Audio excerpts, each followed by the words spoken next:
Hello, everybody. This is your host, Jason, back with Emotions and the last one that I'll be doing of this year before our glorious, I won't say glorious, but our wonderful episode that we're going to bookend the year on. Because every year we like to bookend it on something, you know what I mean? Do like either a end of the year recap or a beginning of the year, like New Year's. I still remember our first one where me and Xena did our thing in the following year. And I believe years, it was me and Haven.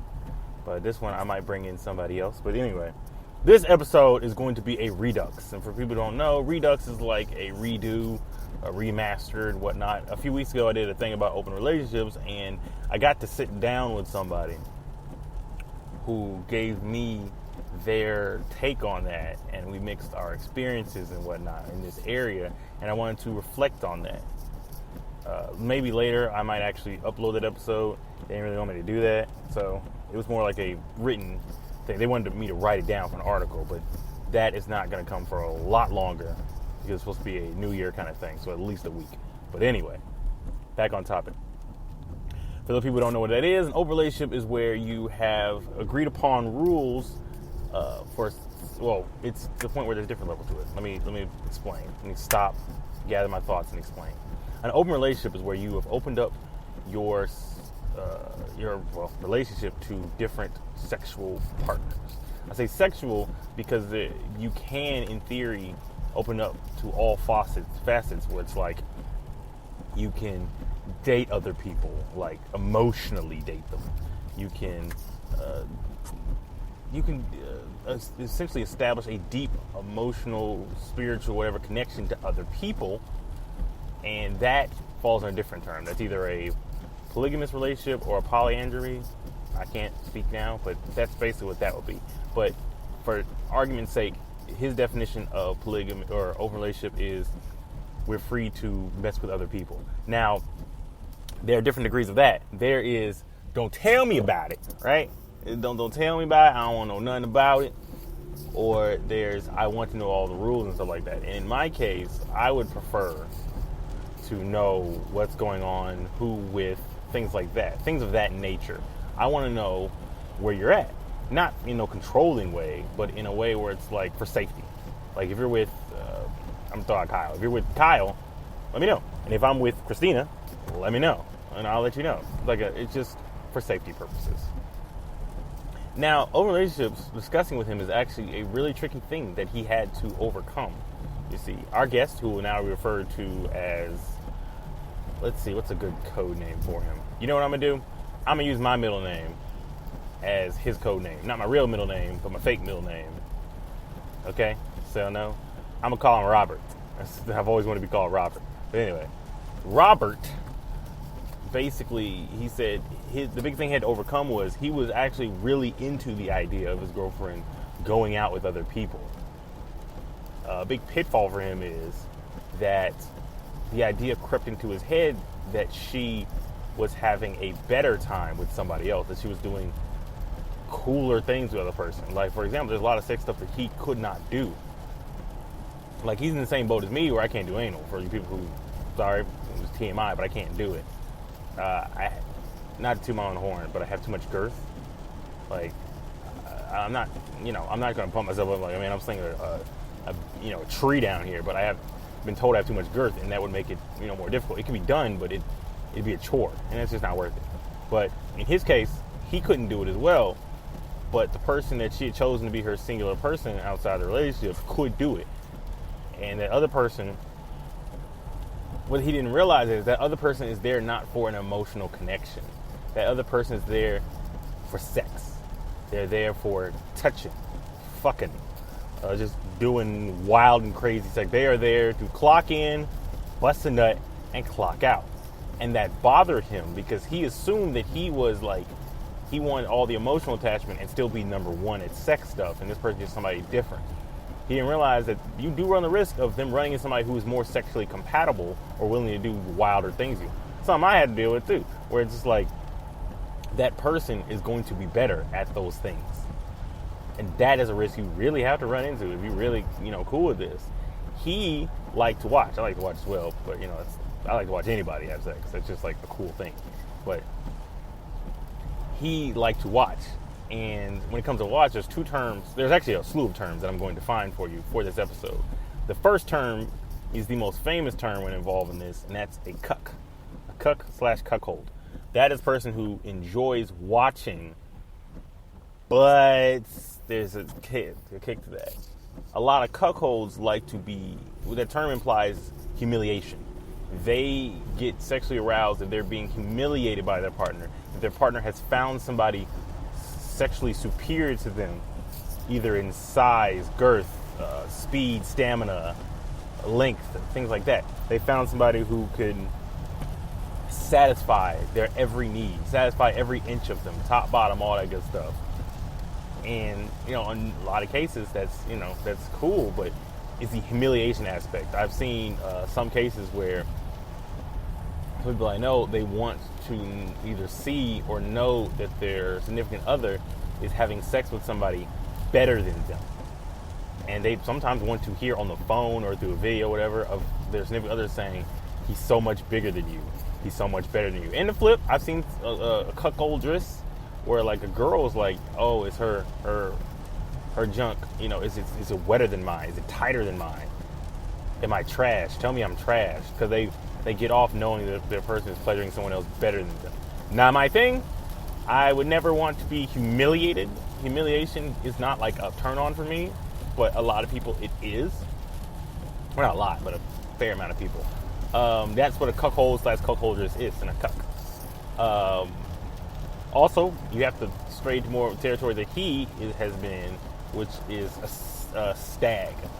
Okay, so a stag enjoys seeing their partner with somebody else because they get turned on by the simple idea, the simple concept that their partner is being wanted by other people.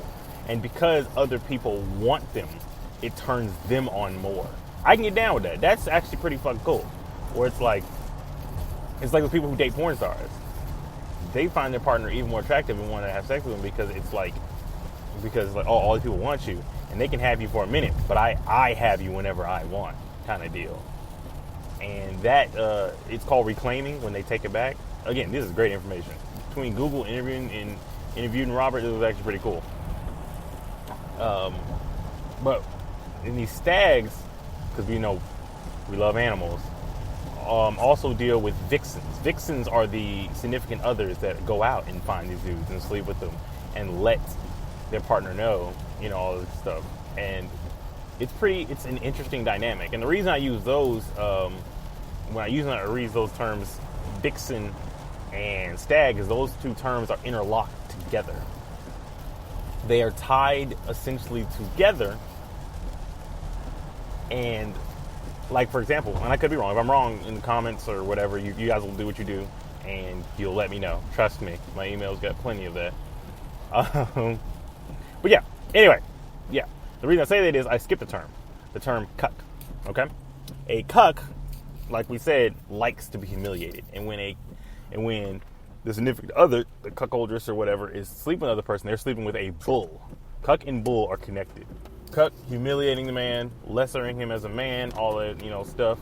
A bull is somebody who is just like, I'm here to take your wife. You see how it's similar to stag, the animal analogy? It's similar, but not the same. But anyway, that's what that is. Again, for the people who are not following, cuck and bull, humiliation. Guy gets off on finding out as a man down there, he's lesser than her, either in size, girth, stamina, all that stuff. Stag, vixen, you kind of want to aim at the middle. You want to aim somewhere where it's like this person is just pleasuring you and it's making me more pleasured because I can see my baby pleasured. Also with the cuck and cuckoldress thing and stuff like that, the idea, there's a distinct difference that I've noticed as well. With the vixen and stag, everything's out on the table. It's a true open relationship where it's like, I'm gonna tell you and let you know what I'm gonna do and all that stuff. With the cuck thing, sometimes the girl just finds somebody at a bar or whatever and sleeps with them, and they tell them, hey, I cheated on you today, and they get off on it. They get off on the concept of being cheated on because they're less of a man. That is wild to me because it's a psychological fetish. essentially. It's a fetish where it's like I get turned on by that I get turned on with the fact that they are being pleasured by somebody else in ways that I cannot do. I am less of a man, and because I am less of a man, she deserves more, and that's so wild. That's crazy, but not to judge. That's just crazy concept to me. The vixen thing, that I get that. Like, me personally, I like when my lady dresses sexy, right? But she's sexy to the point where I know other people are like looking at her tight dress and be like, damn, that bitch bad. Not that I call my girl a bitch or anything like, but that bitch bad. See, that's kind of aligned with that. The major difference is most people, well, I wouldn't say most people, a lot of people, at least out loud, would never be like, oh man, I want these people to drill my wife and then come home to me and I can reclaim her because she's mine. That, you know, that's a different step. Like, a lot of people, the fetish itself actually is pretty popular, but people won't admit that it's popular. People like the idea that other people want their significant other. I actually did a lot of thinking about it and talking to people and surveying people, and I found out that it's pretty normal. Like you ever seen those things where it's like, I don't know about everybody listening, but like, I had a friend who was having sex with his girl, and he invited me and a couple of my friends over there to sleep with her, right? And he wanted to see that because he thought, he was trying to say he was trying to share with the homies, but it is a turn on to treat a girl like a sex toy. And that's a part of the thing too. With the cucks whatnot, or with the cucks, you know, the girl's getting off, but she wants to be treated like a sex toy. She wants to be pleasured and treated like an object. Or in some cases they want power. With the vixens get power because they're not the sex toy. You're the sex toy. You, the watcher, is like her audience, and the person she sleeps with is nothing more than a penis, or a vagina, and that is an empowering thing as well. It's all about power. This whole thing is about power. People like power, seduction, sex, and power. And those things go together like peanut butter and jelly. But that is actually an insane thing. It's so fucking cool.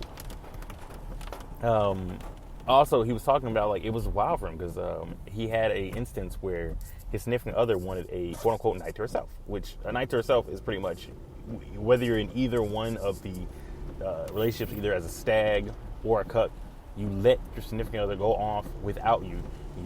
They don't have to take no pictures, none of that. They go off without you and sleep with somebody and then come back. And that, he said, was wild to him because he doesn't know what you're doing. He don't know if she's doing stuff she ain't never done before or stuff she don't want to. Because when people get a chance to be free, they do wild stuff, right? Like, perfect example. When I was with one of my girlfriends, I did normal stuff, you know, all that good stuff. We split up. When I was the next one liked it rough. And I started doing stuff that I had never done before. You know, I just dove right into it. I was with the shits. And I think it's a similar thing. It's a similar fear for Robert, where it was like, yo, when she dive up into this thing, it might be a wrap. She might jump in there and like getting strangled and like punched. And what if that becomes her new thing she wants to do on a regular, and I can't do that? And that is a risk you run. That, like, me personally, I gave him the advice that, yo, y'all need to sit down and talk about this. Like, if it's something that she want to be into and she want to do, you need to sit down with her and really, like, ask her, yo, is this something you really want to do? You can do it with the other person, and we can do it in moderation. Because I had that before.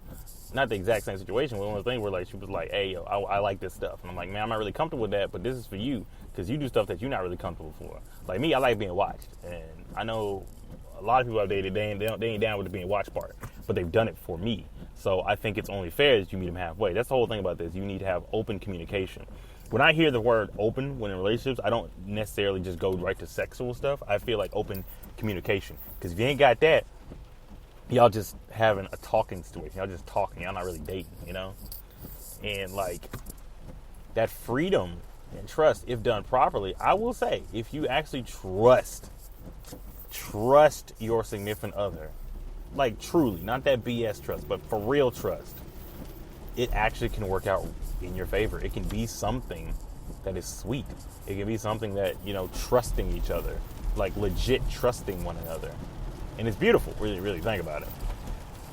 But again, that's something that is hard to come by. It's hard to get to that point where you trust somebody and you let them do that, because it's just a sex thing. Can you separate that? Can you truly separate those two things from each other? Can you?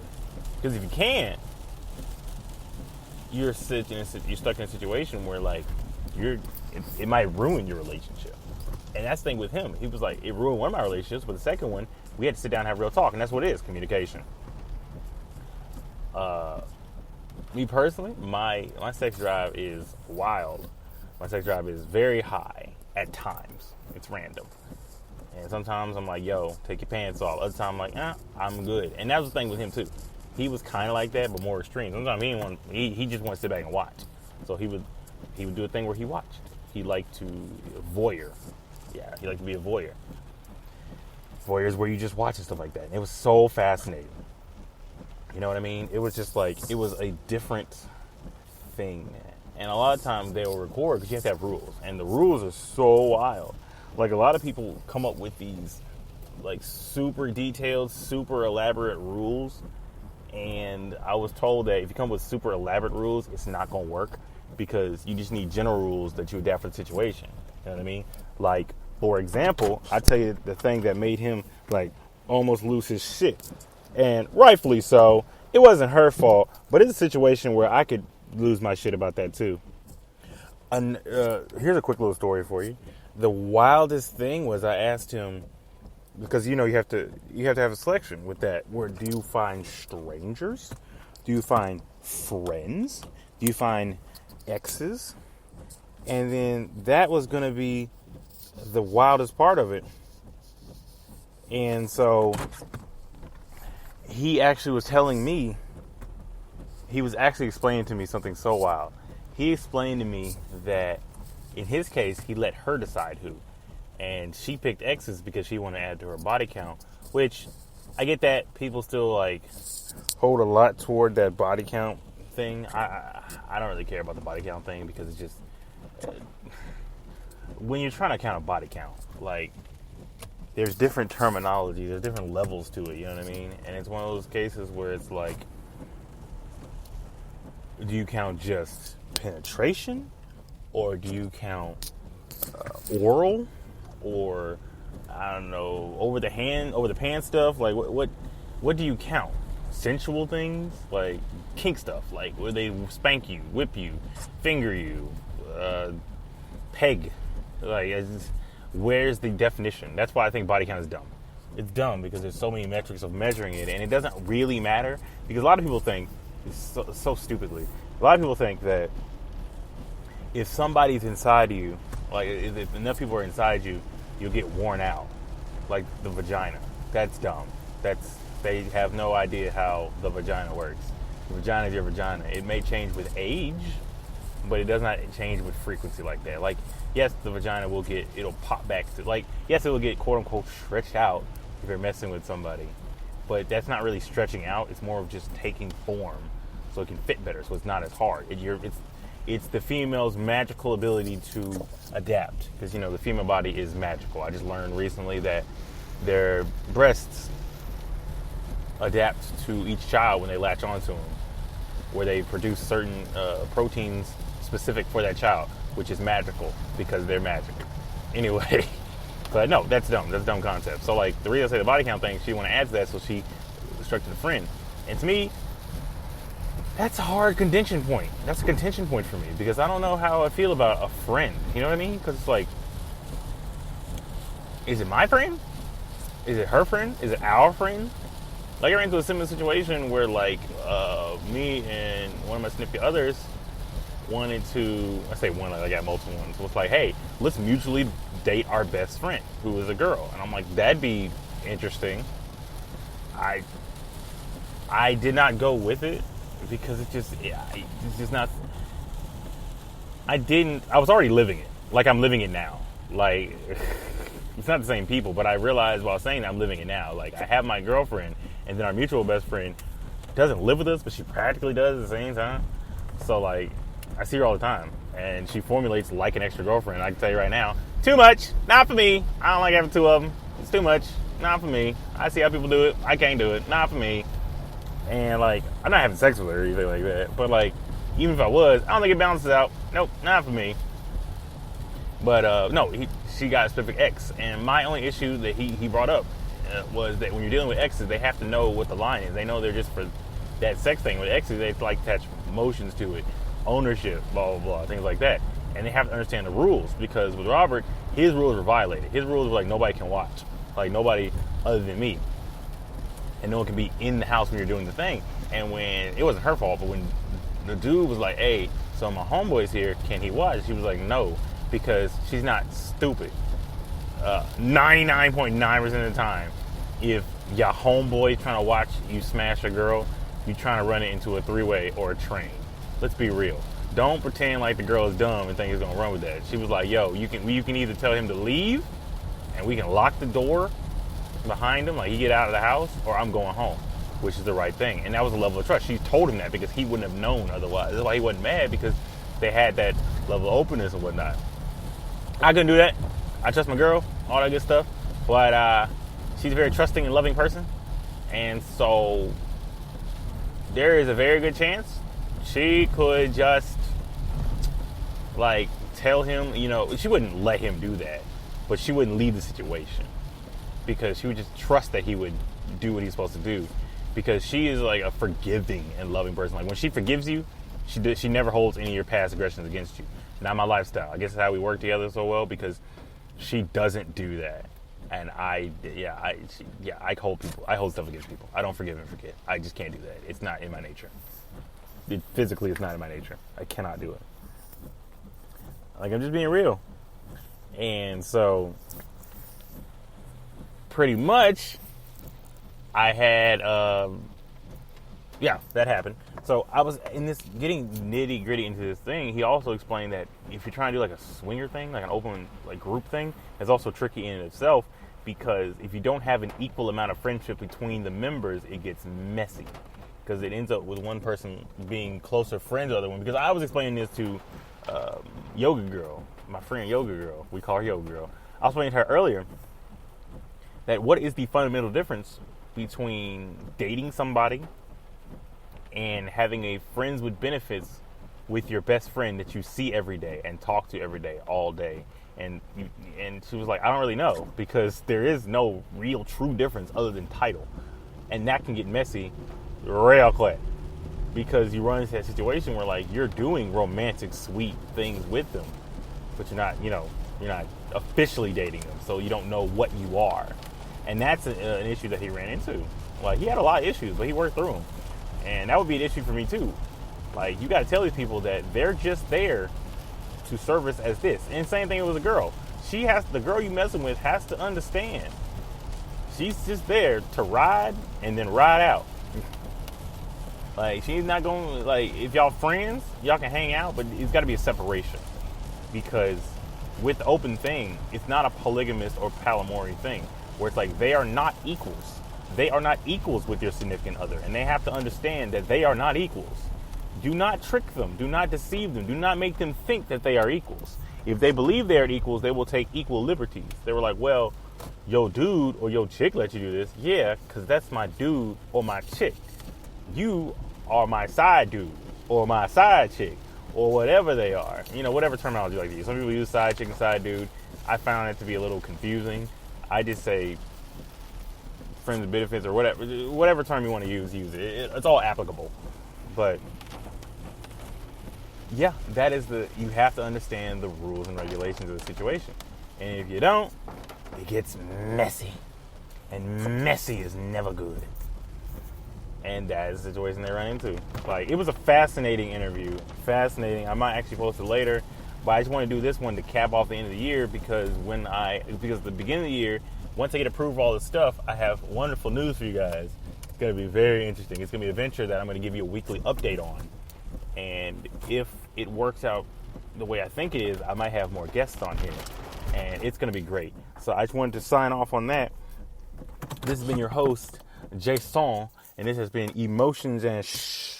You can follow us on all social media at Emotions and Shh with 3 S's or 3 H's on, on Twitter, or follow us Emotions and Shit on all streaming platforms Spotify, iHeart, Podbean, all the good stuff. Let me know what you think of the show. Let me know what you really drawn from this. Let me know your experiences, man. I want to know what you're talking about, right? I just want to know what you're talking about. Let me know if you've experienced this or you want to experience this. Send me emails at emotionsandsh with 3 H's. That's emotionsandsh with 3 H's at gmail.com, or emotions, I should have said emotions, the letter N and then the letter S at gmail.com. That's the proper one. Ignore the first one. And let us know. Let us know what you think. Let us know what you thought about this. Follow us on all streaming services, all that great stuff. Follow us on Instagram. And next episode, New Year, once everything's approved, I will let you know on the new venture that's going to be super fucking wild. My buddy Haven knows what it is, but I can't wait for you guys to know what it is. All right, on that note, I'm signing off. Goodbye.